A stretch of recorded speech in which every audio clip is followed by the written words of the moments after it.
ওই যে পালিয়ে গেল, দেখলি পালিয়ে গেল।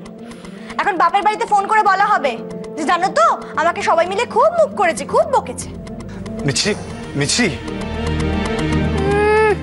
কি প্রেম, যাচ্ছেন এবার বউয়ের মান ভাঙাতে।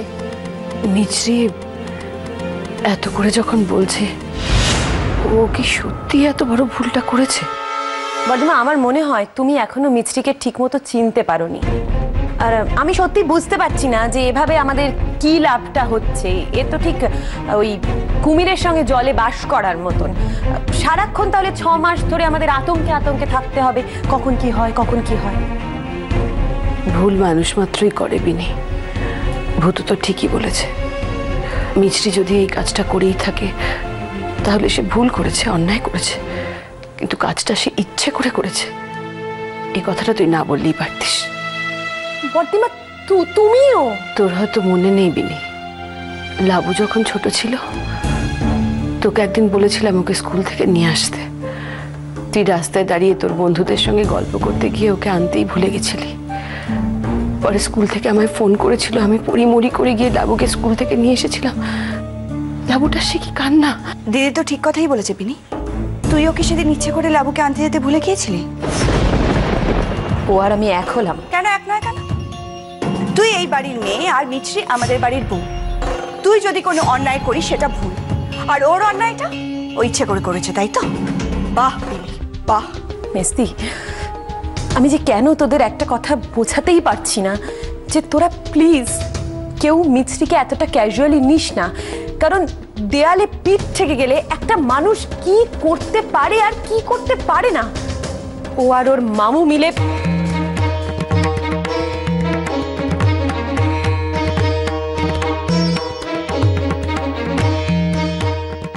এই মিছরির মামা লোকটার সঙ্গে এবারের কোনো ব্যাপার আছে।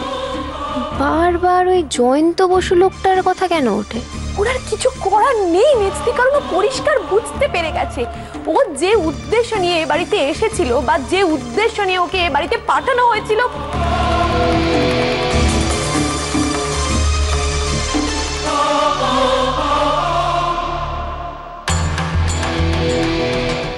মিছরি কি উদ্দেশ্যে এই বাড়িতে এসেছে?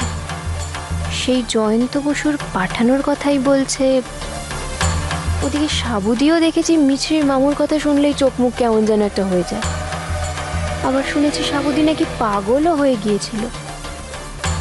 বাবা, সব মিলিয়ে ব্যাপারটা তো বেশ গোলমেলে। এবং মিছরি পরিষ্কার বুঝতে পেরে গেছে যে ওর এ বাড়িতে থাকার মেয়াদ ক্রমশ ফুরিয়ে আসছে, তাই আমাদের প্রত্যেকের যা যা ক্ষতি সর্বনাশ ওকে করতে হবে এই 6 মাসেই করতে হবে। হ্যাঁ হ্যাঁ বর্দিমা, তুমি দেখতে পাচ্ছ না যে সেই জন্যই ও দিনের পর দিন কিরকম অ্যাগ্রেসিভ হয়ে উঠেছে? বর্দিমা তুমি বলো, আজকে আমরা কত বড় সর্বনাশ থেকে বাঁচলাম, এখনো ভাবলে আমার গায়ে কাঁটা দিচ্ছে। বর্দিমা দেখো, আমার মনে হয় সে যে যা বলছে ঠিক বলছে। তুমি ওসব 6 মাস 9 মাস বাদ দাও, তুমি ওকে বাড়ি থেকে তাড়িয়ে দাও।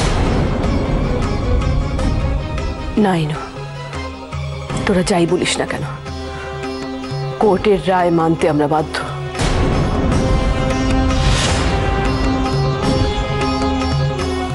এই 6 মাস মিছরি এখানেই থাকবে,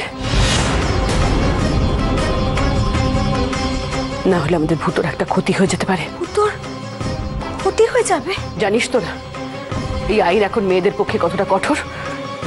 আমি তোদের কথা শুনে ভূতর কোনো ক্ষতি করতে পারবো না।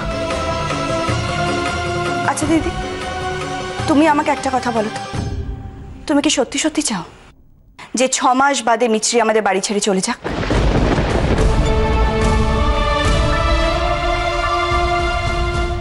আমারও কেমন যেন মনে হচ্ছে সাবুদির মিছরির ওপর রাগ আছে, এরকম একটা ভাব দেখায় বটে, কিন্তু কোথাও একটা টান আছে, ভালোবাসা আছে। আমি যদি আমার রক্তের সম্পর্কে দিদিকে চিনে থাকি, তাহলে মিছরির ওপর কি তোমার কোনো অনুভূতি নেই? ওসব কথা এখন থাক না বানি।